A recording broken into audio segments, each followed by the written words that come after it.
نکاح فارم کے حوالے سے، نکاح سرمنی کے حوالے سے اور نکاح کے موقع پر جو نئی ایجادات ہم نے کر رکھی ہیں اس حوالے سے گفتگو کریں گے۔ اس کو فل کرتے بعض دفعہ بہت غلطیاں ہو جاتی ہیں۔ اس سلسلے میں بہت احتیاط کا مظاہرہ کرنا چاہیے۔ نکاح میں جن چیزوں کا ہونا ضروری ہے وہ چیزیں ہی نکاح کو پختہ بناتی ہیں۔ ایجاب و قبول کا ہونا، گواہوں کا موجود ہونا، ولی کا موجود ہونا، حق مہر کی تعیین اور اعلانیہ طور پر نکاح کا ہو جانا۔ عورت ہی عورت کے حق کا تحفظ کرنا شروع کر دے تو سچی بات ہے کہ ان لبرل انٹیوں کو یہ باہر نکلنے کی کوئی ضرورت نہ پڑے، یہ ساری کے ساری خاوندوں کے متحد ہو جائیں، لیکن حقیقت میں عورت ہی عورت کی دشمن ہے۔ بسم اللہ الرحمن الرحیم۔ السلام علیکم ناظرین، شادی سیریز کے حوالے سے ہم ایک دفعہ پھر آپ کی خدمت میں حاضر ہیں۔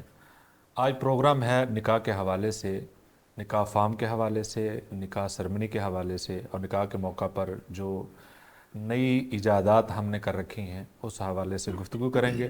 ہمارے مہمان موجود ہیں محترم جناب حافظ محمد عاطف شیخ صاحب، محترم جناب بلال احمد بٹ صاحب، آپ کی آمد کا بے حد شکریہ۔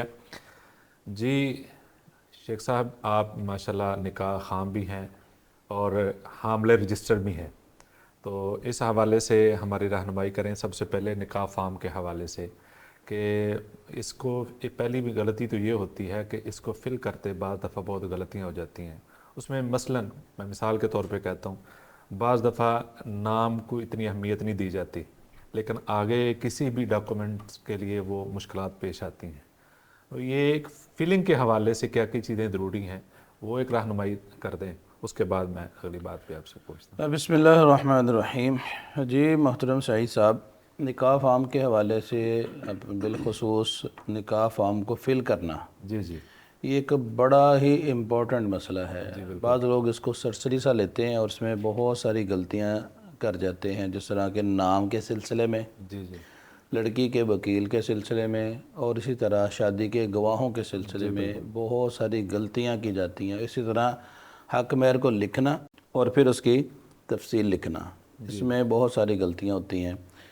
اس سلسلے میں بہت احتیاط کا مظاہرہ کرنا چاہیے۔ حکومت وقت کی اس حوالے سے ایک بڑی ہی اچھی شرط جو ہے سامنے نظر آ رہی ہے، ابھی تک اس کا اطلاق تو نہیں کیا گیا، کوئی یہ ہے کہ نکاح خواں جو ہے وہ کم از کم BA پاس ہونا چاہیے۔ صحیح۔ اس کی وجہ کہ آگے ان کا گورنمنٹ کا پروگرام بن رہا ہے کہ ایک ٹیب دیا جائے گا جس کے اوپر جو ہے نکاح رجسٹر، ڈائریکٹ نکاح کو رجسٹرڈ وہ اندراج کروا سکے گا۔ صحیح صحیح۔ اس سلسلے میں بنیادی طور پر جو کاغذات ضروری ہوتے ہیں اس میں سب سے پہلے لڑکے کا ID کارڈ، اور ہمیشہ اس میں ID کارڈ دیکھ کر ہی لکھنا چاہیے۔ بالکل صحیح۔ اس میں اندازے سے نام نہیں لکھنا چاہیے، کیونکہ بسا اوقات نام ہے حافظ عاطف اور شناختی کارڈ کے اوپر لکھا ہوتا ہے شیخ محمد عاطف۔ صحیح۔ تو یہ اتنا سا فرق جو ہے یہ آگے آپ کو ID کارڈ بنانے میں، پاسپورٹ بنانے میں، بیرون ملک سفر کرنے میں یہ بہت ساری مشکلات کا سامنا کرنا پڑتا ہے، اور اس کے لیے آپ کو باقاعدہ پھر واپس نکاح خواں سے رجوع کرنا پڑتا ہے، اور نکاح خواں دوبارہ یونین کونسل میں جاتا ہے اور ساری تصحیح کرواتا ہے، اور یہ بڑا لمبا اور تکلیف دہ پروسیس ہے۔ اس لیے سب سے پہلے نکاح خواں جو ہے وہ فارم جب فل کرے تو سب سے پہلے وہ ID کارڈز لے سب کے۔ صحیح۔ سب سے پہلے لڑکے کا ID کارڈ لے، اس کے مطابق لکھے جو کچھ وہاں پہ موجود ہے، اس میں کوئی ترمیم نہ کرے، بالکل صحیح۔ جو موجود ہے وہی لکھے۔ پھر اس کے بعد لڑکی کا ID کارڈ لکھے، اور لڑکی کی ID کارڈ کی جو معلومات گورنمنٹ نے اپنے نکاح رجسٹر کے اوپر درج کی ہیں وہ ساری کی ساری معلومات اس نکاح کے مطابق جو ہے وہاں ID کارڈ کے مطابق وہاں پہ درج کرے۔ پھر اس کے بعد لڑکی کے وکیل کا خانہ آتا ہے، وہاں پہ لڑکی کے باپ کا یا لڑکی کے بھائی کا جو وکیل بن سکتا ہے اس کا نام جو وکیل ہے وہ اس خانے کے اندر فل کرے، اور ID کارڈ نمبر بھی اس میں اندراج کرے۔ پھر لڑکی کے وکیل کے تقرر کے بارے میں 2 گواہوں کا تذکرہ آتا ہے، وہ 2 گواہ لڑکی کی طرف سے ہونے چاہیے۔ پھر اس کے بعد ایک شک ہے دلہا یا اس کے وکیل کے دستخط، یعنی کہ وہاں پہ اس کا اندراج کرنا ہوتا ہے، دلہا کے وکیل کا اندراج۔ دلہا خود ہی وکیل ہوتا ہے، وہاں پہ اس کے وکیل کی ضرورت نہیں ہے۔ اور اسی طرح اس کے آگے جو 2 تقرر کے، جو دلہا کے وکیل کے تقرر کے، وہ بھی 2 گواہ جو ہیں وہ ایکسٹرا ہیں، اس کی کوئی اتنی خاص ضرورت نہیں ہے۔ لیکن ہم چونکہ گورنمنٹ کے اس فارم کو جب فل کرتے ہیں تو سارا ہی مکمل فل کر دیتے ہیں، وغیرہ اس کی شرعی طور پہ ضرورت مجھے محسوس نہیں ہوتی۔ اس کے بعد آتے ہیں شادی کے گواہ، یہ سب سے امپورٹنٹ ہوتے ہیں۔ لڑکی کا آئی ڈی کارڈ، لڑکے کا آئی ڈی کارڈ، لڑکی کے وکیل کا، 3 یہ، اور 2 شادی کے گواہ۔ یہ کم از کم 5 آئی ڈی کارڈ انتہائی اہمیت کے حامل ہوتے ہیں۔ یہ 2 جو آخر میں شادی کے گواہ جو لکھے جاتے ہیں، اس کے بعد آتا ہے معاملہ آگے حق مہر کا۔ حق مہر کی ڈیٹیل پوری لکھنی چاہیے۔ بسا اوقات یہ بھی ہوتا ہے کہ، اور یہ واقعات ہوئے ہیں کہ نکاح رجسٹر جو ہے وہ لکھنے والا حق مہر لکھا ہے 50,000، اب لکھنے والے نے سمپلی اس کو 50,000 ہندسوں میں لکھ دیا، نہ اس کے آگے کوئی لائن کھینچی، نہ پیچھے کوئی اس کے برابر کا نشان ڈالا۔ ہوا کیا، اسی طرح وہ 2 پرتیں، دوسری اور تیسری پرت یا لڑکی اور لڑکے والوں کو چلے جاتی ہے، پہلی پرت ضلع کونسل میں جمع ہو جاتی ہے، اور چوتھی پرت جو ہے یہ یونین کونسل میں جمع ہو جاتی ہے جب رجسٹر کمپلیٹ ہوتا ہے۔ ہوا یہ کہ انہوں نے کیا کیا کہ شادی کے بعد جھگڑا پیدا ہوا۔ اب لڑکی والوں نے کیا کیا کہ وہاں پہ 50,000 کے آگے 1 صفرہ انہوں نے اور بڑھا دیا۔ 5 لاکھ کر نتیجہ یہ کہ اب وہ رفڑ پڑ گیا۔ اب ظاہر ہے کہ اس کے لیے پھر وہ دوبارہ یونین کونسل اور پھر وہ ضلع کونسل، وہ سارے کے سارے معاملات۔ اس لیے میں سمجھتا ہوں کہ نکاح خان جو ہے اس کو بڑی ہی احتیاط، یہ کوئی آسان کام نہیں ہے۔ اس میں ذرا سی غلطی جو ہے یہ ان خاندانوں کے لیے بھی مشکلات کھڑی کر سکتی ہے، اور بسا اوقات کچھ نکاح ایسے ہوتے ہیں کہ جہاں پہ نکاح خان کے لیے بڑی مشکلات پیدا ہو سکتی ہیں۔ بالخصوص وہ نکاح ہمیں ہدایات دی جاتی ہیں، بالخصوص وہ نکاح جو کسی ڈرائنگ روم کے اندر ہوں، 4 دیواری کے اندر ہوں، جس کا کوئی خاص اعلان نہ ہو۔ ایسے نکاح تھوڑے سے مشکوک ہوتے ہیں۔ اگر آپ کا کوئی خاص جاننے والا ہے تو آپ نکاح پڑھائیں، وگرنہ آپ معذرت کر لیں کہ ہم فارغ نہیں ہیں، ہم بیدی ہیں، مصروف ہیں، کوئی ایسی مصروفیت کا بہانہ لگا کے آپ اس نکاح سے اپنے آپ کو دور کر لیں، کیونکہ اس سے بہت سارے مسائل پیدا ہوتے ہیں۔ اور ایسا ایک بار ہوا بھی ہے میرے ساتھ، ایک نکاح پڑھایا اور وہ ڈرائنگ روم کا نکاح تھا، ہے تو جاننے والے۔ نکاح پڑھانے کے بعد جب میں نکلا تو مجھے انہوں نے کہا جی کہ لڑکے نے پہلے شادی کی ہوئی تھی اور انہوں نے اپنی بیگم کو طلاق دے دی تھی۔ میں نے پوچھا پھر اس سے کہ آپ نے پہلے کیوں نہیں بتایا؟ وہ جی وہ نکاح کا معاملہ تھا، مشکل ہو جانا تھا۔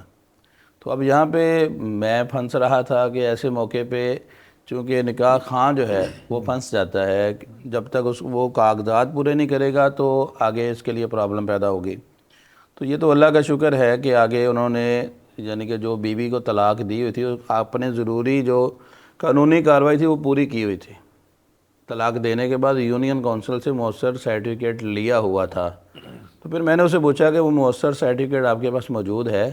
کہتے وہ موجود ہے۔ میں نے کہا پھر خیر ہے، وہ نکاح ہو گیا، اب کوئی مسئلہ نہیں ہے، اب یہ اس کے ساتھ لگ جائے گا، تو اب اس کو پتہ چل بھی جائے تو آپ کا نکاح رجسٹر ہو چکا ہے۔ جی محترم بلال صاحب، یہ جو نکاح فارم ہے اس کی بڑی اچھی تفصیل سے شیخ صاحب نے بتایا کہ کس طرح اس کی فلنگ کرنی چاہیے۔ یہ بتائیں شرعی طور پہ بعض لوگ نا، سادہ لوگ سمجھتے ہیں کہ یہ نکاح کا حصہ ہے، اگر آپ کی رجسٹریشن نہیں ہوئی، آپ کا فارم فل نہیں ہوا تو نکاح ہی نہیں ہوا۔ اس حوالے سے رہنمائی دیں آپ۔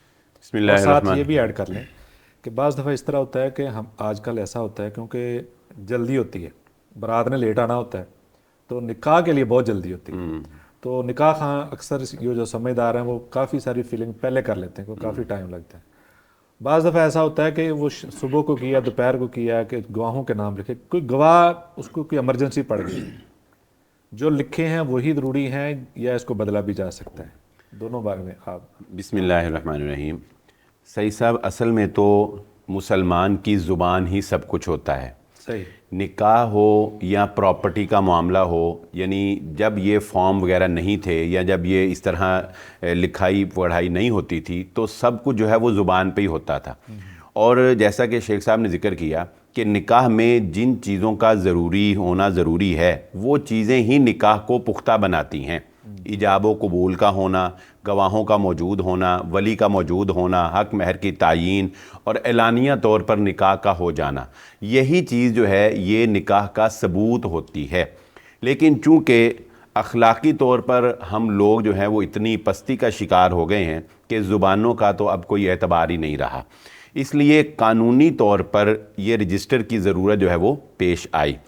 لہٰذا اب میں یہ سمجھتا ہوں کہ شرعی اعتبار سے تو اگرچہ یہ رجسٹر جو ہے اس کی ضرورت نہیں ہے، لیکن پاکستان کے قانون کے اعتبار سے اور موجودہ لوگوں کی اخلاقی صورتحال کو دیکھتے ہوئے انسان کو کبھی بھی یہ رسک نہیں لینا چاہیے کہ وہ رجسٹر کے بغیر نکاح کر لے اور بعد میں یہ کہے کہ کوئی بات نہیں رجسٹر بعد میں فل کر لیں گے۔ ایسے کیس بھی میرے سامنے آئے کہ جس میں ایک سیکنڈ میرج تھی، ٹھیک ہے، اور یہی کہا گیا کہ کوئی بات نہیں ابھی ہم نکاح کر لیتے ہیں، رجسٹریشن کا تو کوئی شرعی مسئلہ نہیں ہے، بعد میں کر لیں گے۔ تو یقین مانیے کہ بعد میں سال ہا سال گزر گئے اور وہ لڑکی بیچاری جو ہے وہ دہائی دیتی رہی کہ مجھے رجسٹر کروایا جائے، اور وہ بندہ اب رجسٹر نہیں کروا رہا تھا، اس کے دل میں چور تھا یا کیا مسئلہ تھا۔ تو کہنے کا مقصد یہ ہے کہ کبھی بھی اعتماد ایسا نہ کریں کہ آپ کہیں کہ کوئی بات نہیں شرعی طور پہ نکاح کر لیتے ہیں اور رجسٹریشن جو ہے وہ ہم بعد میں کروا لیں گے، نہیں، بلکہ رجسٹریشن ہی کو نکاح جو ہے وہ سمجھنا چاہیے۔ اور وہی بات آپ والی کہ اس کو پہلے فل اپ کرنے کی غلطی بھی نہیں کرنی چاہیے۔ پہلے فل اپ صرف اتنا کر لیں کہ آپ جب پہنچ جائیں نا وہاں پہ، یعنی ہال میں پہنچ گئے یا مسجد میں پہنچ گئے، تو اس وقت آپ بارات کے آنے سے پہلے یا دولہے کے آنے سے پہلے اس کو فل اپ کر لیں، وہ افراد جو ہیں وہ موجود ہوں، وگرنہ کوئی بھی اس میں چینجنگ اگر آپ کو صحیح صاحب کرنی پڑتی ہے نا تو وہ چینجنگ جو ہے وہ بہت زیادہ مشکل ہے اور اس کا پروسیس بہت ہی مشکل ہے، یا پھر آپ کو وہ فارم جو ہے وہ ضائع کرنا پڑتا ہے اور ایک نیا فارم جو ہے وہ آپ کو فل اپ کرنا پڑتا ہے۔ شیخ صاحب آپ کیا کہتے ہیں اس پر؟ اس میں میرا جو ایکسپیرینس ہے وہ یہ ہے کہ جب بھی آپ قبل از وقت فارم تیار کریں تو ہمیشہ دوسرا پرت لکھنا چاہیے۔ بالکل صحیح، پہلے کو چھوڑ دیں، چوتھے کو چھوڑ دیں، دوسرے پرت کے اوپر لکھیں۔ اگر کٹنگ کرنی بھی پڑے تو اس پرت کے اوپر کٹنگ کا کوئی حرج نہیں ہے۔ صحیح، ایک پہلے پرت پہ کٹنگ نہیں ہونی چاہیے کہ چوتھے پرت پہ کٹنگ نہیں ہونی چاہیے، یہ سرکاری کاغذات ہوتے ہیں، دوسرا تیسرا یہ پرائیویٹ ہوتے ہیں، تو اس کے اوپر کٹنگ ہو بھی جائے تو کوئی مسئلہ نہیں ہے۔ پہلا اور چوتھا ریکارڈ کے اعتبار سے بالکل ایکوریٹ ہونا چاہیے۔ بہت اچھا۔ چلیں یہ شیخ صاحب نے اچھا اضافہ کر دیا کہ اگر آپ نے کوئی کٹنگ وغیرہ کرنی ہے تو وہ اس کے لیے یہ میرا خیال ہے یہ نکاح خواہ خود جو نکاح پڑھائے گا وہ اس کو مینیج کر لے گا، لیکن ہمیں بہت سارے لوگوں کو پتہ نہیں ہوتا۔ ہاں یہ ہے، لیکن ہمیں بہرحال عوام کے لیے جو ہے وہی راستہ اختیار کرنا چاہیے جو سیف ترین جو ہے نا راستہ ہو، نکاح خواہ کے لیے بھی سیف ترین راستے کو ہی ترجیح دینی چاہیے، لیکن بہرحال اگر غلطی ہو جائے تو الٹرنیٹ جو ہے یہ موجود ہے۔ تو صحیح صاحب اب جو اصل بات ہے نا وہ یہ ہے کہ یہ جو نکاح رجسٹر ہے نا یہ اتنا اہم ہے کہ اسی کی بنیاد کے اوپر آپ کی پوری لائف اگلی جو ہے نا وہ اسی کی بنیاد کے اوپر چلنی، ٹھیک ہے، آپ کے ریلیشن، آپ کے بے فارم، آپ کا شناختی کارڈ، آپ کا پاسپورٹ، اس لیے اس کو جو ہے وہ کبھی بھی لائٹ نہیں لینا جو حالات ہیں اس کے لیے انتہائی ضروری، اس کو ختم نہیں کیا جا سکتا۔ بالکل صحیح بات۔ دوسرا جو میں نے سوال تھا کہ اگر وہ بدل جائے، کوئی گواہ بدل جائے، جو لکھا ہے جی آپ نے لکھا ہے تو وہ موجود نہیں ہے بس، یا اسی موقع پر آگے پیچھے ہو گیا، نہیں دیکھیں صحیح صاحب وہ تو گواہ تو وہی ہوگا نا جو موقع نکاح پر یا شادی کے موقع پر گواہی تو یہی اسی چیز کا نام ہے کہ جی میرے سامنے کام ہوا، گواہ تو یہی ہے، اگر اس کے سامنے ہوا ہی نہیں تو پھر وہ تو کوئی گواہی نہ ہوئی نا، اس لیے گواہ تو موجود ہونا چاہیے۔ اس لیے علماء کرام جب نکاح پڑھاتے ہیں تو سب سے پہلے یہ سارے فلنگ کے بعد بھی، یعنی ایک تو مرحلہ ہے فلنگ کا، شادی کے موقع پہ فلنگ ہو گئی، فلنگ ہونے کے بعد جب نکاح پڑھانے لگتے ہیں، خطبہ دینے لگتے ہیں، تو اس وقت وہ گواہوں کو دیکھ کے پوچھتے ہیں جی فلاں یہاں پہ موجود ہیں، جی موجود ہیں، کہ لڑکی کا باپ یہاں پہ موجود ہے، تو پھر لڑکی کے باپ سے اجازت لے کر پھر خطبہ شروع کیا جاتا ہے، یعنی کہ صرف لکھنا ہی نہیں ہے بلکہ ان کو موقع پہ نکاح کے خطبے کے موقع پہ سامنے بٹھانا ہے۔ کیونکہ اصل تو وہی بات ہے نا، اصل تو وہی ہے، لیکن یہ لکھا ہوا جو ہے یہ وقت کی ضرورت ہے، تو آپ اصل کو چھوڑ دیں اور اس کو کر لیں یہ بھی غلط، اصل کو پورا کریں گے پھر اس کی طرف آئیں گے۔ شیخ صاحب بلال صاحب نے اور آپ نے پہلے تفصیل سے بتایا اس کے فل کرنے کے حوالے سے، تو نکاح کے لیے ولی انتہائی ضروری ہے عورت کے لیے، تو اس حوالے سے آپ بتائیں کہ ایک تو اس کی اہمیت بتائیں، دوسرا یہ کہ عورت کا کوئی بھی نہیں ہے، یعنی کہ اس کے گھر میں کوئی ایسا مرد نہیں ہے جو اس کا ولی بن سکے، ایسی صورتحال بعض دفعہ پیش آ جاتی ہے، خاندان میں بھی اتنا بھروسے والا کوئی نہیں ہے، تو پھر کیا کرنا چاہیے؟ جی اس میں رسول اللہ صلی اللہ علیہ وسلم کی وعدہ حدیث تو یہی ہے لا نکاح الا بولی، کہ ولی کی اجازت کے بغیر یا ولی کی موجودگی کے بغیر نکاح نہیں ہے۔ تو نکاح میں ولی عمومی طور پہ لڑکی کا باپ، لڑکی کا بھائی، اور اگر یہ نہ ہوں تو لڑکی کا چچا، لڑکی کا تایا، اور یہ بھی نہ ہوں تو پھر لڑکی کے ماموں وغیرہ۔ یہ خاندان میں کوئی نہ کوئی فرد تو موجود ہوتا ہے جو لڑکی کا ولی بن سکتا ہے، اور اگر کوئی بھی نہ ہو تو پھر سلطان ولی، پھر سلطان جو ہے وہ ولی بنے گا اس عورت کا۔ سلطان لبنا بڑا اوکھا ہے۔ نہیں اتنا مشکل بھی نہیں ہے، مل جائے گا۔ MLA یا کوئی یونین کونسل کا یونین ناظم آ جائے گا، یا پھر آپ سمجھ لیں کوئی کسی جج وغیرہ کو بلایا جا سکتا ہے جو اس کا ولی بن جائے گا۔ تھا کہ تو جی ولی تو مل جائے گا۔ ایسا نہیں ہوتا کہ ولی نہ ملے، اور ایسا اب تک میں نے نہیں کم از کم دیکھا۔ بلال صاحب کا تجربہ ہو تو میں کچھ کہہ نہیں سکتا۔ ہزار بات بزرگ ہستی۔ تو اس میں بہرحال نکاح کے لیے ولی کا ہونا تو بہت ضروری ہے۔ ہاں لڑکی کے لیے ولی کا ہونا ضروری نہیں، لڑکا خود ہی ولی ہے، تو لہذا لڑکی کے لیے ولی کا ہونا ضروری ہے، اس کے بغیر جو ہے وہ نکاح نہیں ہوتا۔ بعض لوگ اس کو جائز قرار دیتے ہیں اور اس میں کہتے ہیں جس میں ولی کی اجازت ضروری نہیں ہے، لیکن رسول اللہ صلی اللہ علیہ وسلم کی جتنی بھی احادیث ہیں اور قرآن مجید کے اندر جتنی بھی آیات بیان کی گئی ہیں، ان کے اندر بنیادی نقطہ یہی ہے کہ عورت اپنی مرضی کے ساتھ نکاح نہیں کر سکتی۔ ہاں کنواری ہے تو اس کی خاموشی رضامندی شمار ہوگی، اور اگر وہ باکرہ، اگر وہ سیبہ ہے، یا اگر وہ سمجھ لیں کہ طلاق یافتہ ہے، بیوہ ہے، تو پھر وہ بول کر ہاں یا نہ کرے گی۔ نہیں تو اپنا شیخ صاحب جس طرح مطلب ہمارے جو احناف ہیں ان کے نزدیک ولی کی شرط ضروری نہیں ہے، تو پھر وہ نکاح رجسٹر میں جو ولی کا خانہ ہے، مطلب اگر کوئی ولی ہے ہی نہیں تو پھر اس کو وہ خالی چھوڑ دیتے ہیں یا کیا کریں گے اس کا؟ نہیں میرے نہیں سمجھ میں کہ وہ کوئی نہ کوئی نام تو وہاں پہ لکھواتے ہوں گے، مطلب کیونکہ اس کے بغیر تو نکاح وہ رجسٹر پورا ہی نہیں ہوگا۔ رجسٹر پورا ہی نہیں ہوتا۔ جب آپ اس کو کمپیوٹرائز کرواتے ہیں تو کمپیوٹر کے اندر سب سے پہلے جہاں پہ لڑکے اور لڑکی کا لکھا جاتا ہے وہاں پہ لڑکی کے سرپرست کا لکھا ہونا ضروری ہے۔ بالکل، یہ تین چیزیں ہیں اس کمپیوٹر کے اندر بھی ضروری ہے۔ صحیح ہے، صحیح ہے۔ تو اگر یہ نہیں ہے تو پھر وہ ظاہر ہے کہ وہ نامکمل ہے ہر لحاظ سے۔ کوئی اس آپ نے ذکر کیا ہے حق مہر کی تفصیل لکھنی چاہیے۔ ایک تو مسئلہ یہاں پہ یہ ہے کہ حق مہر لکھوانے کے سے پہلے ضروری ہے کہ حق مہر ڈیسائیڈ کیا جائے۔ ہم نے جو دیکھا ہے اکثر ہمارے ہاں بہت زیادہ خرچہ کیا جاتا ہے شادیوں پہ، ہر طرف تم طراق ہوتا ہے، ٹھیک ٹھاک جو ہے نا اخراجات ہو رہے ہوتے ہیں، بلکہ شاید دلہے نے جو لباس پہنا ہے وہ کہیں زیادہ مہنگا ہے، اور اسی طریقے سے بلکہ ممکن ہے کہ اس نے جو جوتا پہنا ہے وہ انتہائی برانڈ اور مہنگی ترین حق مہر سے زیادہ مہنگا حق مہر سے ہو۔ حق مہر کی جب باری آتی تو وہ کہتے ہیں جی شرعی حق مہر ہے۔ اس شرعی حق مہر میں آ کر جو ہے وہ 500 یا 32 روپے یا 3200 والا دور پرانا ہو گیا، 33 روپے اب نہیں، اب 5000 کم از کم۔ اس میں یہ ہے کہ ایک تو شرعی طور پر کوئی حد مقرر نہیں ہے اس کی، یعنی کہ کتنا ہونا چاہیے، حسب استطاعت معروف طریقے سے ہونا چاہیے۔ اور مین چیز جو حب ہے نکاح کے اندر وہ ہے اصل میں حق مہر، یعنی کہ جس بنا پر عورت نے آپ کے ہاں آنا ہے اور وہ ایک ملکیت ہونی ہے اور وہ اس کا حق بھی ہے، اس کو سب سے زیادہ کم اہمیت دی جاتی، بلکہ جو ادھر مانگنے کے لیے آتے ہیں نا شاید ان کو بھی زیادہ دے دیا جاتا ہو، عورت کو اتنا حق مہر نہ دیں۔ بلال صاحب اس حوالے سے آپ تھوڑی سی رہنمائی دیں کہ حق مہر کتنا ہونا چاہیے، جتنا خرچہ ہو اس کی ایوریج نکالنی چاہیے، کوئی ایسا صورت تو ہونی چاہیے۔ صحیح صاحب، اصل میں بات یہ ہے کہ بات وہی ہے کہ ہم لوگ اپنی من پسند جگہوں پر خرچ کرتے ہیں، ٹھیک ہے، جہاں پر ہماری خواہش ہے یا جہاں پر دکھاوا ہے وہاں پر کروڑوں بھی لگا دیں گے، لیکن جہاں پر شریعت کا کوئی اصول آ جاتا ہے تو وہاں پر ہمیں جو ہے وہ کفایت شاری، سادگی اور وہ شرعی نقطہ نظر جو ہے وہ نظر آنے لگ جاتے ہیں۔ آپ نے جیسا کہ خود ہی ذکر کیا ہے، قرآن میں اللہ رب العزت نے بھی یہ بات ارشاد فرمائی ہے کہ اگر تم نے ان کو ایک خزانہ بھی دیا ہو تو تم ان سے واپس نہیں لے سکتے۔ اسی سے استدلال کیا تھا اس خاتون نے، حضرت عمر بن خطاب رضی اللہ تعالیٰ عنہ کو اس نے روکا کہ جب قرآن کہہ رہا ہے کہ عورت کو ایک خزانہ بھی حق مہر دیا جا سکتا ہے تو آپ اس کی تعیین نہیں کر سکتے یا اس کو کم نہیں کر سکتے۔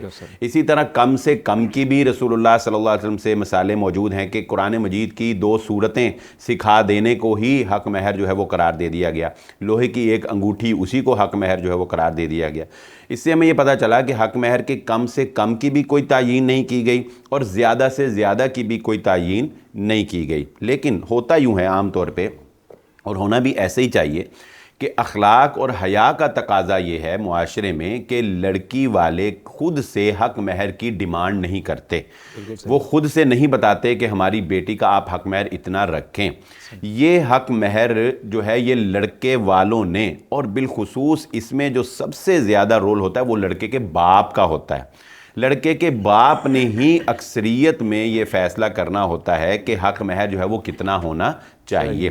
تو اس میں سعید صاحب یہ بہت آسان سا حل ہے کہ لڑکے کی جو آمدن ہے نا اس کو مد نظر رکھنا چاہیے کہ ماہانہ آمدن، لڑکے کی ماہانہ آمدن کتنی ہے اس کو مد نظر رکھتے ہوئے ایک ماہ کی سیلری یا اس کے مد نظر رکھتے ہوئے ایک معقول سا جو ہے نا وہ حق مہر جو ہے وہ مقرر کرنا چاہیے۔ اس میں بسا اوقات غلو اس وقت آتا ہے صحیح صاحب جب کوئی ایسے نکاح ہوتے ہیں جن میں کوئی سیفٹی کی ضرورت ہوتی ہے۔ نکاح تو عام طور پہ اعتماد کے رشتے ہی ہوتے ہیں، لیکن کچھ نکاح ایسے ہوتے ہیں جیسے کہ سیکنڈ میرج ہے یا کوئی کسی اور وجہ سے کوئی نکاح کیا جا رہا ہے، تو اس میں پھر حق مہر کو بڑھا چڑھا کے اس لیے رکھا جاتا ہے اور غیر معجل کر دیا جاتا ہے کہ اگر کہیں خدا نہ خواستہ مرد جو ہے وہ تنگ کرتا ہے تو پھر اس کو ایک بڑا حق مہر جو ہے وہ ادا کرنا پڑے گا۔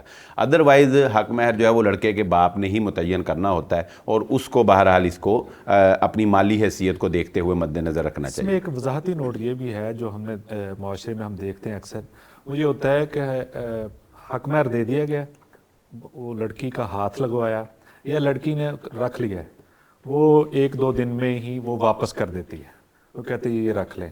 یہ اصل میں معاشرتی پریشر ہے۔ بعض دفعہ اس کو تانا دیا جاتا ہے آپ نے حق مہر بھی واپس نہیں کیا ہے، یعنی کہ وہ اس کی رقم ہے۔ یہ ایک عجیب سا ٹرینڈ بن چکا ہے کہ اس نے حق مہر کی رقم جو ہے نا مجھے ضرورت نہیں ہے آپ رکھیں، وہ ایک طریقہ ہے۔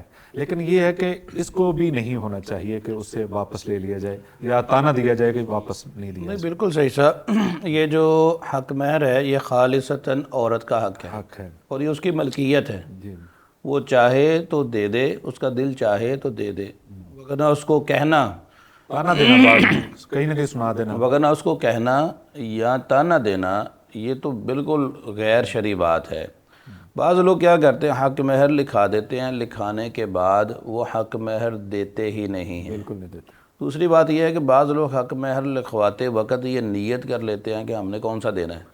اچھا جو غیر معجل ہے یہ بہت اچھا لہذا پوائنٹ، جتنا مرضی غیر لکھوا دیں، معجل تو زندگی بھر نہیں آتا وہ دینے نہیں اس اور میں یہ قرض ہے۔ میں آپ کو بتلاتا ہوں، اس میں رسول اللہ صلی اللہ علیہ وسلم کی ایک حدیث میں نے پڑھی تھی، آپ صلی اللہ علیہ وسلم ارشاد گرامی ہے جو آدمی حق مہر مقرر کرتا ہے اور حق مہر مقرر کرنے کے بعد وہ حق مہر دینے کا ارادہ ہی نہیں رکھتا تو یہ اس کے لیے وہ زنا کا درجہ جو ہے اس کے لیے اس مرد کے لیے بنے گا جو آدمی حق مہر دینے کا ارادہ ہی نہیں رکھتا۔ تو لہذا یہ دینا لازمی ہے، یہ معجل کر دیں تو بہت ہی بہتر ہے، غیر معجل کریں تو اس میں قانونی طور پہ میں اپنے ناظرین کی یہ رہنمائی کرنا چاہتا ہوں کہ اگر غیر معجل ہو تو ان کو چاہیے جب بھی وہ حق مہر دیں تو دیتے وقت دو گواہ مقرر کر لیں کہ لے جی میں نے اس عورت کا جو حق مہر ہے میں نے اس کو دے دیا ہے، وگرنہ یہ جھگڑے بھی جو ہے سامنے آتے ہیں کہ اس نے حق مہر دیا ہی نہیں ہے، دیکھیں کاغذات پہ غیر معجل لکھا ہے۔ تو لہذا معجل ہے فوری دینا چاہیے، غیر معجل ہے تو اس کو دیتے وقت گواہ بنانا چاہیے۔ اور اس میں شیخ صاحب جی اس میں ایک اور بات بھی ایڈ کر دوں، غیر معجل حق مہر عام طور پہ انہی نکاحوں میں رکھا جاتا ہے جن میں صرف سٹیٹس کو دکھانے کے لیے اپنی حیثیت سے بڑھ کے حق مہر متعین کر لیتے ہیں، پھر چونکہ وہ اس وقت دینا مشکل ہوتا ہے تو پھر اس کو غیر معجل جو ہے وہ قرار دے دیتے ہیں۔ اس میں آج کل ایک رواج یہ بھی چل پڑا ہے نا کہ نکاح ہے 20 دسمبر کو اور برات، نکاح پڑھایا جا رہا ہے 20 نومبر کو۔ اب یہ ٹرینڈ ہے، اس کی بہت ساری قباحتیں ہیں، اگر یہ آئے گا معاملہ تو یہ بھی ڈسکس کریں گے۔ تو 20 نومبر کو اب نکاح پڑھایا جا رہا ہے، اب بارات کے موقع پہ عمومی طور پہ حق مہر دیا جاتا ہے، تو ظاہر ہے یہاں پہ غیر معجل ہی لکھا جائے گا۔ تو لہذا یہ دلہے کو چاہیے کہ جب وہ دینے لگے تو وہ اس حق مہر کا گواہ بنا لیا کرے، یہ ایک ضروری معاملہ ہے۔ یہ جو آپ نے بات کی نا کہ وہ سٹیٹس کو برقرار رکھنے کے لیے یا دکھانے کے لیے یہ ہوتا ہے، اور بھی ایک بات ہے، وہ بات یہ ہے کہ غیر معجل کا مطلب یہ ہے کہ خدا نہ خواستہ جھگڑا ہو جائے، جب طلاق کی نوبت آتی ہے تب یاد آتا ہے کہ ان کا حق مہر یہ ہے، یہ واپس کرو، حق وہ دیتے ساری زندگی نہیں ہے، اس طرف دھیان ہی نہیں جاتا وہ ہے. تو بڑا سخت غلط. یہ عمومی طور پر ایسا ہو رہا ہے. یعنی آپ دوسرے لفظوں میں کہہ سکتے ہیں کہ غیر معجل وہی لکھواتا ہے جی دین دی نیت نہیں ہوتی. اس کی نیت بہت سخت گناہ ہے، بہت سخت گناہ ہے. دین دی نیت. اچھا اب آتے ہیں بلال صاحب، یہ نکاح نامے کے اوپر یہ شرائط جو لکھی ہیں، پہلی بات تو یہ ہے کہ نکاح کے موقع پر شرائط رکھنی چاہیے کہ نہیں رکھنی چاہیے. اور اگلی بات یہ پہلی میں ساتھ ایڈ کر دوں، لکھا ہے آیا شوہر نے طلاق کا حق بیوی کو تفویض کر دیا ہے؟ اگر کر دیا ہے تو کون سی شرائط کے تحت؟ مثال کے طور پر اگر انہوں نے لکھ دیا جی آپ نے 10 مرلے پلاٹ اس کے نام کروانا ہے، آپ نے جی 10 تولہ دینا ہے، آپ نے فلاں کام کرنا ہے، اس کی شرائط کی کیا حیثیت ہے اور یہ جو شک ہے اس کی کیا حیثیت ہے؟ صحیح صاحب، اگرچہ بعض فقہا نے اس کو جائز قرار دیا ہے، لیکن ہمارے اساتذہ اکرام سے جو ہم نے علم حاصل کیا ہے اس کے مطابق تو طلاق کا حق جب اللہ رب العزت نے مرد کو دیا ہے تو اس میں بہت سی حکمتیں پنہاں ہیں. یعنی مرد کے اندر پختگی کا ہونا، سمجھداری کا ہونا، ضبط کا ہونا، فیصلہ کرنے میں کنٹرول کا ہونا، اور بہت سی ایسی حکمتیں ہیں. مرد کا حاکم ہونا، مرد کا کما کر لانا اور اپنی جو فیملی ہے اس کا ہیڈ ہونا، یہ ساری چیزیں ہیں جس کی وجہ سے اللہ رب العزت نے مرد کو طلاق کا حق دیا ہے. جب اللہ نے یہ طلاق کا حق مرد کو دیا ہے تو ہمیں قرآن و سنت سے ایسی کوئی دلیل نہیں ملتی کہ جس میں ہمیں یہ پتہ چل سکے کہ عورت کو بھی یہ حق سونپا جا سکتا ہے. کیونکہ اللہ نے جس کو مقرر کیا ہے، اللہ نے اس کو یہ اختیار نہیں دیا کہ وہ اپنی مرضی سے اس حق کو کسی اور کی طرف ٹرانسفر کر دے. اور عورت کی اگر ہم جو صلاحیتیں ہیں ان کو بھی دیکھیں تو بھی یہ حق جو ہے طلاق کا، یہ عورت کی طرف کنورٹ کرنا یہ حکمت کے تقاضوں کے خلاف ہے. اس لیے ہم تو یہی سمجھتے ہیں کہ یہ شرط جو ہے یہ غلط ہے، یہ شرط جو ہے شرعی اعتبار سے یہ نہیں ہونی چاہیے. لیکن چونکہ قانونی طور پر یہ شک موجود ہے، اور اگر کوئی اس کو فل کر دیتا ہے اور یہ حق دے دیتا ہے تو پھر قانونی طور پر اس کو اس کی پاسداری بھی کرنی پڑے گی. اس کے علاوہ نکاح میں جائز شرائط جو ہیں وہ بھی اگر کوئی متعین کر دیتا ہے تو پھر ان شرائط کی پابندی بھی اس کو کرنی پڑے گی. جیسا کہ آپ نے ذکر کیا کہ کوئی کہہ دیتا ہے کہ اس شرط پر نکاح ہوگا کہ 5 مرلے کا پلاٹ جو ہے، یعنی یہ حق مہر کے علاوہ ہے. حق مہر تو اپنی جگہ ہے، حق مہر کے علاوہ اگر کوئی کر دیتا ہے کہ اسے 5 مرلے کا پلاٹ دینا ہے، 10 مرلے کا پلاٹ دینا ہے، تو یہ شرائط اگر کوئی طے کر لیتا ہے، یہ جائز شرائط ہی ہیں، اس میں یعنی کوئی ایسی شرعی قباحت نہیں ہے، تو پھر ان شرائط کو بھی پورا کرنا پڑے گا. ہاں البتہ غیر شرعی کوئی شرائط اگر متعین کی جاتی ہیں تو ان کی پاسداری جو ہے وہ نہیں کی جائے گی، اگرچہ وہ مقرر بھی ہو جائے تو. شیخ صاحب آپ بتائیں، یہ جو شک ہے، آیا دلہا کے یہاں پہلے سے کوئی بیوی موجود ہے؟ اگر ہے تو آیا اس نے دوسری شادی کرنے کے لیے مسلم خاندانی قوانین کے آرڈیننس 1961 کے تحت چیئرمین ثالثی کونسل سے اجازت نامہ حاصل کر لیا ہے؟ صحیح صاحب، یہ بات تو آپ بھی جانتے ہیں کہ شرعی طور پہ خامد کے لیے دوسری شادی کے لیے کوئی اجازت ضروری نہیں ہے. اب تو قانونی لحاظ سے بھی یہ قانون بن چکا ہے کہ ہم نے پروگرام کرنا شروع کیا ہے سیری شادی سے، ہمیں لوگ کہہ رہے ہیں کہ آپ دوسری شادی کرنے لگے. اچھا، ویسے دوسری شادی کی اجازت آج تک کسی کو ملی نہیں میرا خیال ہے. وہ دوسری شادی یہ دیکھی آپ نے کوئی آج تک؟ ایک آدمی سے میں نے پوچھا تھا آپ کا کرخت تجربہ ہے، لیکن ایک آدمی سے دوسری شادی کے بارے میں پوچھا تھا تو کہ بھئی آپ نے دوسری شادی کروائی ہے تو کیسے کروائی ہے، کیا اس کے لیے کون سے پروسیس آپ نے مکمل کیے؟ تو وہ کہنے لگا جی شیخ صاحب اصل بات تو یہ ہے کہ شادی تو پہلی ہی ہوتی ہے، پہلی شادی ہوتی ہے جس میں باقاعدہ یہ اہتمام کیا جاتا ہے. دوسری شادی یہ ہمیشہ چھپا کے ہی کی جاتی ہے اور وقت آنے پہ اس کا اظہار کیا جاتا ہے. اگر بنانا بھی ہو تو منترلہ بہت کرنا پڑتا ہے. نہیں، میں منترلے سے نہیں بات بنتی.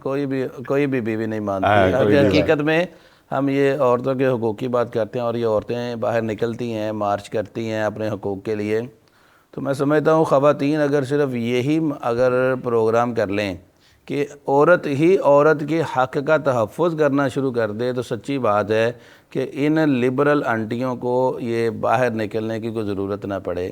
کہ ساری کے ساری خاوندوں کے متحد ہو جائیں، لیکن حقیقت میں عورت ہی عورت کی دشمن ہے۔ تو لہذا نکاح کے اندر دوسری شادی کی ضرورت شرعی طور پہ بھی نہیں ہے، اب قانونی طور پہ بھی نہیں ہے۔ اور اس سے پہلے جو نکاح کے اندر یہ جائز شرائط کے حوالے سے بلال صاحب نے بتلایا، تو آج تک میں نے جتنے بھی نکاح پڑھائے ہیں صرف ایک نکاح ایسا آیا جس میں یہ شرط والا خانہ جو ہے یہ فل کیا گیا، ورنہ یہ جتنی بھی شرائط ہیں ہم پہلے پوچھ لیتے ہیں لڑکی اور لڑکے والوں سے کوئی ایکسٹرا شرط، اور کہتے ہیں نہیں، تو ہم وہاں پہ نو کے ساتھ۔ اور یہ میں ناظرین کو بھی اور نکاح خواہ کو بھی یہ بتلانا چاہتا ہوں کہ جب بھی نکاح پڑھائیں ان اصلاحات کے آگے نا وہ اس کو نو لکھیں کہ نہیں یا نو، اس کو ضرور فل کریں، تاکہ ایسا نہ ہو کل جھگڑے کی صورت میں کوئی لڑکی والے یا لڑکے والے وہ شرط لکھ کے ان کے سامنے کر دیں یہ ہم نے شرط رکھی تھی۔ تو لہذا ایک نکاح ایسا پڑھایا جس میں یہ شرط رکھی گئی تھی کہ لڑکا جو ہے یا لڑکی کو ہر مہینے 2000 روپیہ ماہانہ خرچہ دے گا، اور 1 سال کے بعد لڑکا لڑکی کو ایک سونے کی انگوٹھی لے کے دے گا۔ تو یہ بلال صاحب نے بتلا دیا کہ ایسی شرائط جو ہیں وہ جائز ہیں۔ نان و نفقہ یہ ویسے شرعی طور پہ خامد کے ذمہ ہے، یہ نہ بھی لکھا جائے تب بھی یہ خامد کی ذمہ داری ہے کہ وہ اپنی بیوی کو ویسا لباس پہنائے جیسا پہنتا ہے، وہ کھانا کھلائے جیسا خود کھاتا ہے، اور ایسی جگہ پہ رکھے جہاں پہ خود رہتا ہے۔ تو لیکن رسول اللہ صلی اللہ علیہ وسلم کی حدیث ہے المسلمون علی شروطہم، مسلمان اپنے شرطوں پہ ہیں، تو لہذا اگر ایسی کوئی جائز شرط مقرر کر دی گئی ہے تو اس کو پورا کرنا واجب ہے، لازم ہے۔ ویسے بھی حدیث میں موجود ہے نا کہ سب سے زیادہ اہم شرائط وہی جن کو پورا کرنا چاہیے، وہ یہ ہے کہ جو شادی کے موقع پر رکھ دی۔ اس میں ہوتا یہ ہے کہ یہ جو ابتدا ہوتی ہے نا، اس میں جتنا اعتماد ہو اتنی ہی بنیاد اچھی ہوتی ہے۔ جب ہم شرائط رکھ دیتے ہیں، اصل میں یہ ایک بین السطور پیغام یہ جا رہا ہوتا ہے کہ ہمارا آپ پر اعتماد نہیں ہے۔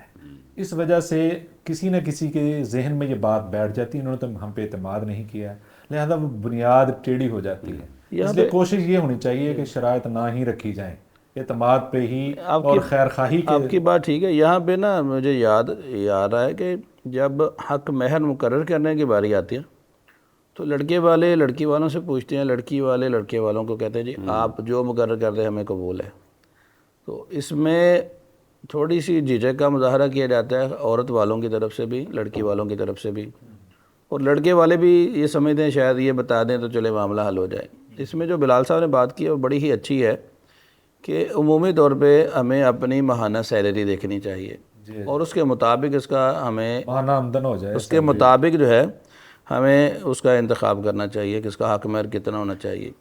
ہوتا ایسے ہی ہے کہ لاکھوں میں جا کے شادی کے خرچے ہوتے ہیں، اور جب حق مہر مقرر کرنے کی باری آتی ہے تو وہ بڑے ہی کم سے کم ڈھیلے لہجے میں کہتے ہیں 10,000 روپے لکھ دیں۔ سب سے سچی بات ہے۔ میں ایک واقعہ آپ کو سناتا ہوں۔ میں ایک نکاح پڑھانے کے لیے گیا تو ماشاءاللہ وہ مالدار لوگ تھے۔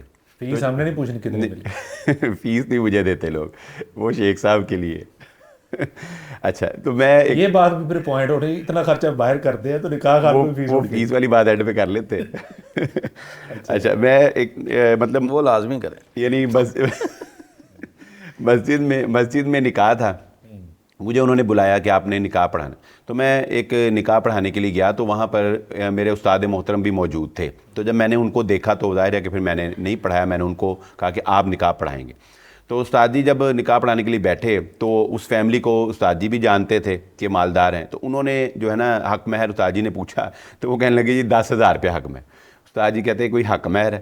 حق مہر کہتے میں آپ ہی متعین کراں گا۔ استاد جی نے کہا کہ تو آپ کی مالی حیثیت جو ہے وہ دیکھیں اور آپ حق مہر دیکھیں۔ تو پھر استاد جی نے خود ہی اپنی جو ہے نا طرف سے انہیں پوچھا تو انہوں نے کہا جی ٹھیک ہے جو تسی رکھ دو۔ تو پھر مجھے فگر یاد نہیں، لیکن پھر الحمدللہ انہوں نے ان کی مالی حیثیت کے مطابق کوئی 2-3 لاکھ روپیہ حق مہر جو ہے وہ متعین کیا۔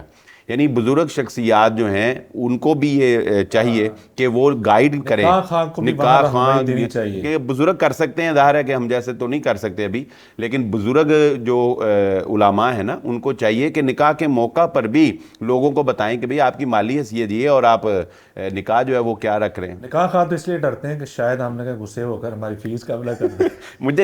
مجھ سے ایسے بھی اتفاق ہوا ہے کہ میں ایک دفعہ نکاح پڑھانے بلکہ کئی دفعہ ہوا ہے نکاح پڑھانے کے لیے گئے، یہ شیخ صاحب والی بات کہ لڑکے والے لڑکی والوں کو پوچھ رہے ہیں، لڑکی والے لڑکے والوں کو پوچھ رہے ہیں، اور آخر میں کیا انہوں نے مجھے کہہ دیا جی تسی جو مرضی رکھ دو، تو وہ پھر الحمدللہ ہم رکھ دیتے ہیں جو ان کے مالی سے۔ ہاں جی اچھا یہاں پہ ایک مسئلہ یہ بھی پیدا ہوتا ہے بسا اوقات بعض یونین کونسلز کے اندر، کہ بلکہ ایک پہلے ایک یونین کونسل میں جہاں پہ میں رجسٹر کرواتا تھا تو وہاں پہ وہ کہتے تھے قاری صاحب 1 لاکھ کے نیچے نکاح حق میں رکھیں. 1 لاکھ کے نیچے گورنمنٹ نے 1 لاکھ کے اوپر فی لاکھ پہ 500 روپے ٹیکس لگایا ہے. اچھا تو میں نے ان کو یہ کیسے ہو سکتا ہے؟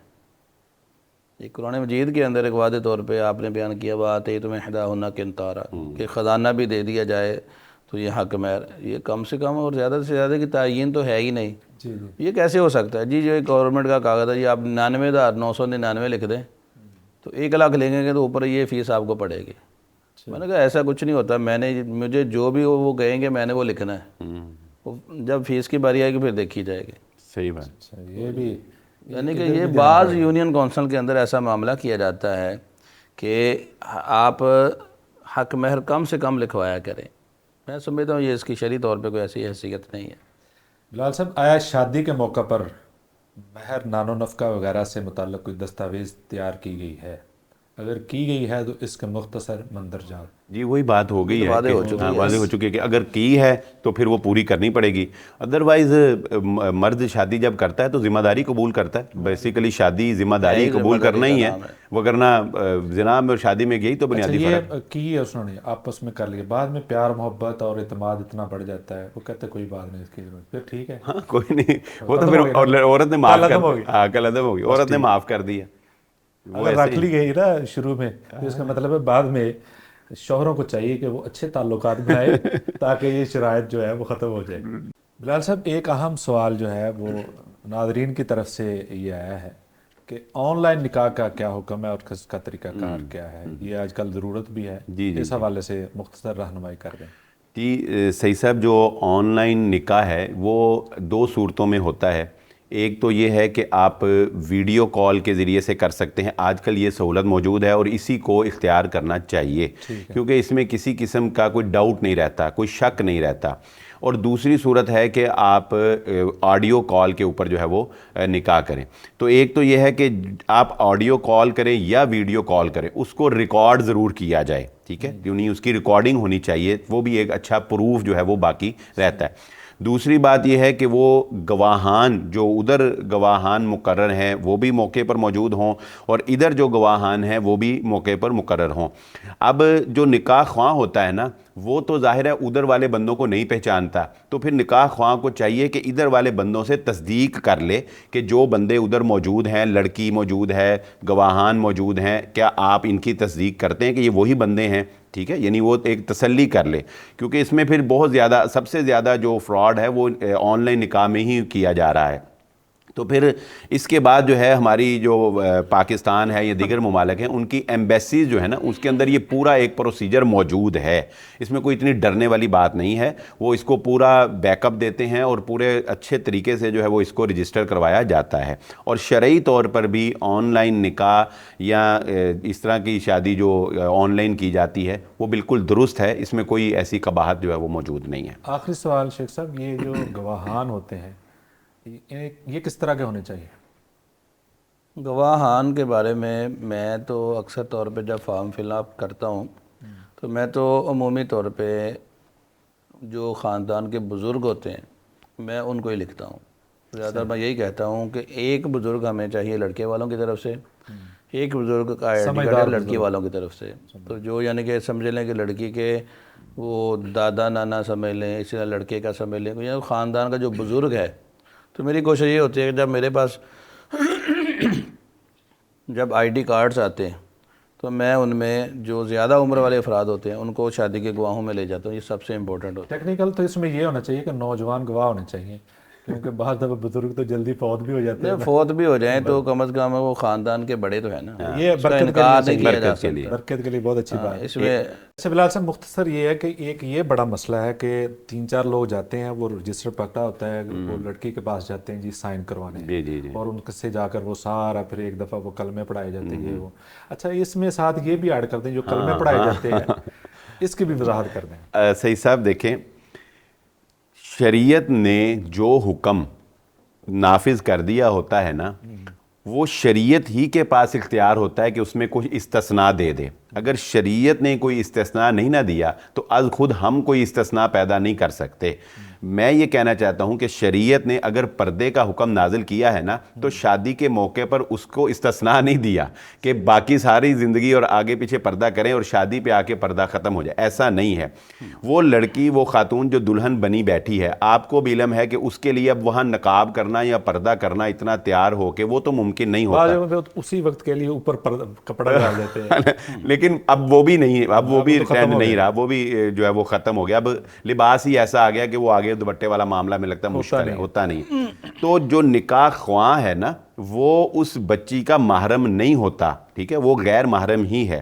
اس لیے نکاح خواں کا اس بچی کے پاس، دلہن کے پاس جانا، اس کو دیکھنا، اس سے از خود سگنیچر کروانا، یہ شرعی اعتبار سے غلط ہے اور اس کی کوئی ضرورت بھی نہیں ہے، نہ اس کی ضرورت ہے اور یہ غلط ہے. اس کا سادہ طریقہ یہی ہے کہ ولی جو ہے وہی جائے اور وہ جا کے بس اس سے، لڑکی سے، کماری لڑکی جیسا کہ شیخ صاحب نے بتایا، تو اس کی خاموشی اس کی ہاں ہے. تو سگنیچر ہی آج کل جو ہے وہ ہاں اور نہ ہے. یعنی جب کوئی چاہے سیبہ ہے، چاہے باکرہ ہے، چاہے مطلقہ ہے، جب اس نے سگنیچر کر دیے تو وہ سگنیچر ہی اس کی ہاں ہے. تو اس لیے ولی کو ہی صرف جا کے سگنیچر جو ہے وہ کروا لینے چاہیے. باقی جو ہے نا جی کلموں والی بات، تو یہ تو میرا خیال ہے کہ میرا بھی نکاح صحیح نہیں اگر کلمے نہیں پڑھے تو شریعت نے نکاح کے لیے کوئی کلموں کی قید نہیں لگائی کہ کلمے پڑھانے. اور یہ کلمے جو ہیں یہ بنیادی طور پر صحیح صاحب دعائیں ہیں. یہ رسول اللہ صلی اللہ علیہ وسلم کی دعائیں ہیں. یہ ان کو 6 کلموں کا جو نام دیا گیا ہے یہ بعد میں دیا گیا ہے. پتہ نہیں ان دعاؤں کی اہمیت، یہ پاکستان کی ایجاد ہے ان دعاؤں کی اہمیت کو بڑھانے کے لیے. تو یہ پہلے تو بات ہے کہ یہ سمجھنا کہ جس کو یہ کلمے نہیں آتے وہ مسلمان ہی نہیں ہے، یہ کانسیپٹ بھی غلط ہے. پھر ان دعاؤں کو کلمے سمجھنا، یہ کانسیپٹ بھی غلط ہے. پھر تیسرا، نکاح کے موقع کے اوپر ان کلموں کا یاد کرنا، دلہے کو، دلہن کو پڑھانا، پڑھا کے پھر نکاح کروانا، یہ بھی جو ہے وہ غلط ہے. بس اوقات لوگ سکھ کا سانس لیتے ہیں جب کہ اہل حدیث نکاح پڑھانے کے لیے آئے تو ان کو پتہ چلتا ہے یہ اہل حدیث کا، تو یا اللہ تیرا شکر ہے کلمے تو بچ گئے. باقی نکاح کا جو مسنون طریقہ ہے وہ شیخ صاحب آپ کو بیان کرتے ہیں. اس میں یہ بھی کہہ دیتے ہیں نا آخر میں، یا چلیں کچھ بھی نہیں ہے نا، ہم سمجھتے ہیں مسلمان ہے، یہ برکت کے طور پہ ہم پڑھنا چاہتے ہیں. نہیں، وہ صرف بہانے ہیں. شیخ صاحب آپ صرف مختصر یہ بتائیں کہ نکاح کا اصل پروسیجر جو ہے وہ ایجاب و قبول والا، اس میں کون سی چیزیں مسنون جو باقی ساری سمجھ آ جائے گی کہ یہ اصل ہے، باقی سارا کچھ صحیح صاحب نکاح کے موقع پہ عمومی طور پر سیدھی سی بات ہے، یہی سوال کہ لڑکے سے پوچھا جاتا ہے کہ آپ کو فلاں لڑکی کے ساتھ اتنے حق مہر کے عوض اپنا نکاح قبول ہے؟ ٹھیک ہے، نکاح ہو گیا. اب اس کو 2 بار 3 بار پوچھنا چاہیے صرف لوگوں کی تسلی ہے. صحیح ہے. حقیقت میں ایک بار ہی ہاں ہو جائے تو وہ نکاح ہو جاتا ہے.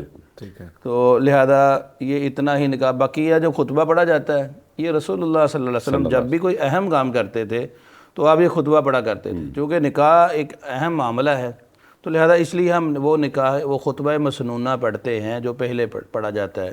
تو لہذا یہ ایجاب و قبول کی تو اتنی سی بات ہے، اور یہ خطبہ مسنونہ ایک اہم کام کے لیے بس اتنا سا معاملہ ہے. اور دعا کے بارے میں بھی، دعا جو بعد میں کرواتے ہیں کیا ضروری ہے بتا دیں؟ نہیں، یہ تو رسول اللہ صلی اللہ علیہ وسلم نے یہ دعا دی، بارک اللہ لک و بارک علیک و جمع بینکما فی خیر، بس اتنی سی دعا ہے. اب معاشرے کا رواج ہے تو ہاتھ اٹھا کے دعا کروا دی جاتی ہے، تو یہ دعا کروا دیں تو کوئی حرج نہیں ہے. اگر نہیں بھی کرواتے ہیں تو دعا تو یہی کافی ہے جو رسول اللہ صلی اللہ علیہ وسلم نے کروا دی ہے.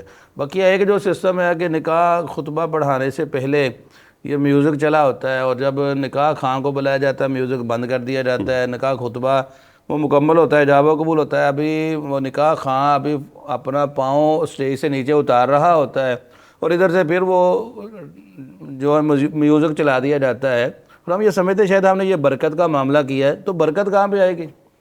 ہم نے تو شیطان کو اپنی شادیوں پہ کھلے عام دعوت دی ہے، اور ہم یہ کہتے ہیں کہ مولوی صاحب سے دعا کروائیں اور یہ برکت ہو جائے گی. تو یہ کام ہمیں نہیں کرنا چاہیے کہ پہلے بھی اور بعد میں بھی میوزک چلائیں اور سینٹر میں خطبہ پڑھا کے اور اس کو ہم یہ.